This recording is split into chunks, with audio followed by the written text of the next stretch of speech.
Hey, I want to ask a question today, and I kind of know the answer to the question before I ask, but here it is anyway.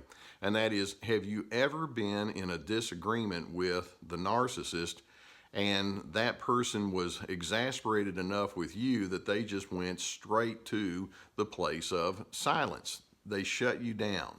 They let you know they are not going to speak to you, and they just kind of go into a withdrawal pattern. Has that ever happened?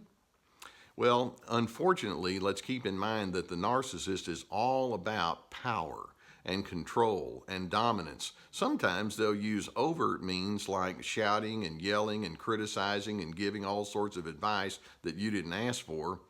Other times, though, they'll go to the more covert form of communicating their anger, and that's where the silent treatment comes in, along with some of the cousin behaviors like procrastination or evasiveness or giving one-word answers, things like that. And you can see that this silent treatment and those other kind of behaviors is very much a childlike way of dealing with things. Now, I get it. There are times when in a relationship, whether it's at work or extended family or inside a marriage or with kids and folks like that, sometimes you just need to take a break. The communication just isn't going very well for whatever reason, and one or both need to establish that, maybe we're not doing very well. Let's pull back, let's take a rest, let's collect our thoughts and emotions, and then we can get back and proceed. That actually can be a good coping skill. When a person, though, like that narcissist gives the silent treatment, it's not for the purpose of collecting themselves. Basically, their covert message is, you're beneath me. I hold you in contempt. You deserve to be punished. And you need to make sure that you know what my style of thinking and living is like. And so if this is going to make you squirm so that you can conform, I'm willing to do it. And it's very disruptive, to say the least. Now, the more we look into this issue of the silent treatment, the more it reveals that this is a hurting and struggling kind of person. This is an individual who doesn't really have a lot of strength on their own interior. There's an insecurity because healthy relationships are willing to have that give and take. You say what you want to say, and I listen very carefully, and I try to think it through in a fair-minded way. Then I say what I want to say, and then hopefully you'll do the same in reverse, and we can move on down the road with that kind of adult kind of interaction. Tends not to work that way, though, with the narcissist. It's very what I call pre-adolescent in the way that it unfolds. Also, one of the things we can say about the person that goes into the silent treatment is there's a fear there. And these are fear-based people. Now, they don't say that they are fear, but they fear openness. They fear change. They fear having to make themselves vulnerable, or they fear having to admit, maybe I went wrong. But instead, they want you to take all the burden of whatever the problem is. And so without dealing with their fears, they prop up their own false persona, and they just put all of the blame of whatever is going on between the two of you onto your shoulders. And of course, then it also reveals that they're very shame-based. They probably themselves have lived with a lot of shame or have been exposed to shame messages, and so that's the language they operate with. And so the silent treatment is their way of trying to shame you into coercion and cooperation. And then basically the ultimate goal is manipulation and vengeance. These are people who have to win. They have to be on top, and receiving input from you implies that they give credibility to you. But if you're over there and they consider you to be the loser and they have to be the winner, then they can't do that because it's not a part of their behavioral repertoire. Now, before we go a little bit further, I do want to make you aware that below the video we have some links to some books. The Anger Trap, which will address this issue quite well. When Pleasing You is Killing Me, and then Laura Carranza's book, Ugly Love. And then also, if you would subscribe to our channel, then we'll keep you apprised of more videos that come along. So I hope that you would avail yourself to that and stick with us on the channel. We'd love to have you as a part of our community. Now, my question to you, when you are engaging with that person who's willing to play that silent treatment kind of game and all of the childishness that goes along with it, how do you respond? Now, first and foremost, let's understand that you're probably not going to get real far in adult-to-adult communication with someone who's wanting to play the one up, one down kind of game. They're trying to play the parent role over you as the little kid. And if you say, well, why don't we ditch that and let's try, equal to equal kind of stuff, they'll look at you and say, nah, I don't do that. And so let's just go with a relatively low level of expectation. The first thing I want to suggest, though, as you are engaging with that person who's giving you that stubborn silence, don't ask defensive questions.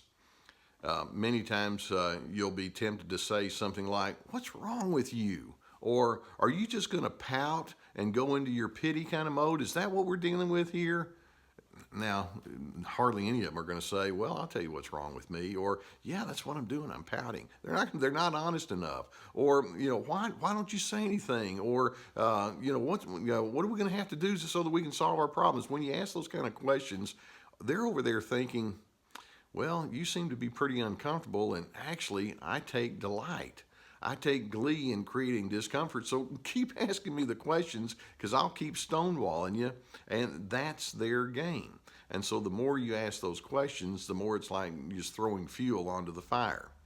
So a second thought we're going to say is drop any notion that you can or should change that narcissist. Now, one of the big problems that you have, and I say this kind of as a backwards compliment to you if you're the non-narcissist, you're trying to be normal, you're trying to be healthy, and you're attempting to impose healthy values upon an unhealthy person, and by definition, well, they don't do healthy. And so if you're over there thinking, well, if somehow or another I can say or speak into this issue so that they'll adjust and be a much better person with me, then I'll try that. But instead, that other person is just over there thinking, well, this is a game to me, and I don't want to do your healthy stuff. In fact, I don't think you're healthy anyway. And so your normalcy actually can be a disadvantage in the sense that it can keep you in the game longer than you need to be.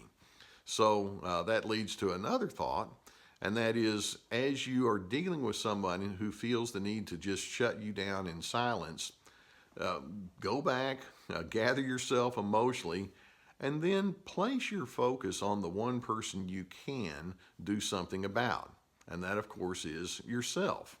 Am I required to have to play this person's childlike game? And the answer is no. Am I required to comply with whatever their mood of the moment requires me to do and be? No. What would a more appropriate adult approach to life require from me?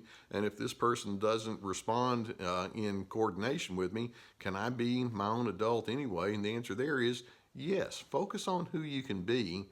And then one of my huge things that I try to let folks know is you can't afford to let that unhealthy, unstable, imbalanced person be the one that determines who you're going to be.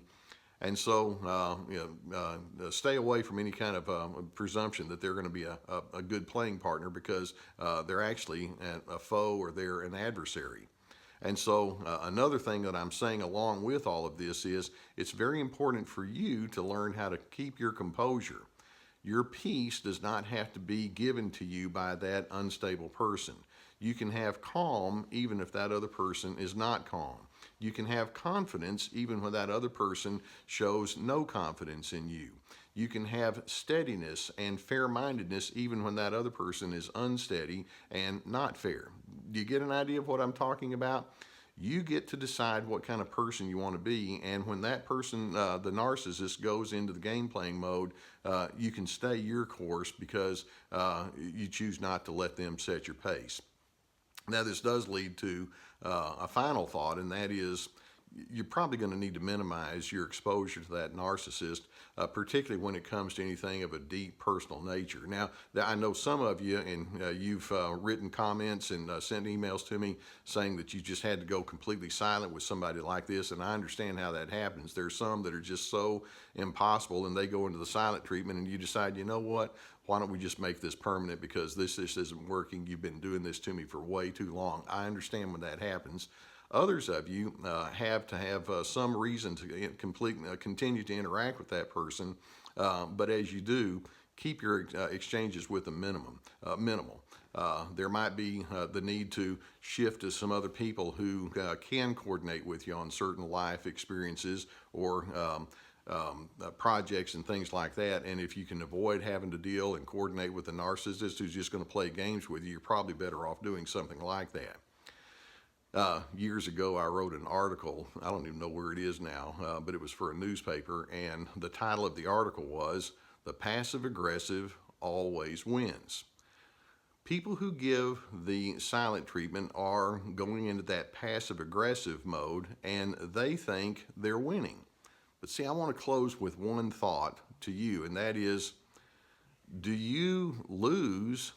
Does the person with the silent treatment win if you decide, I'm not even playing the game?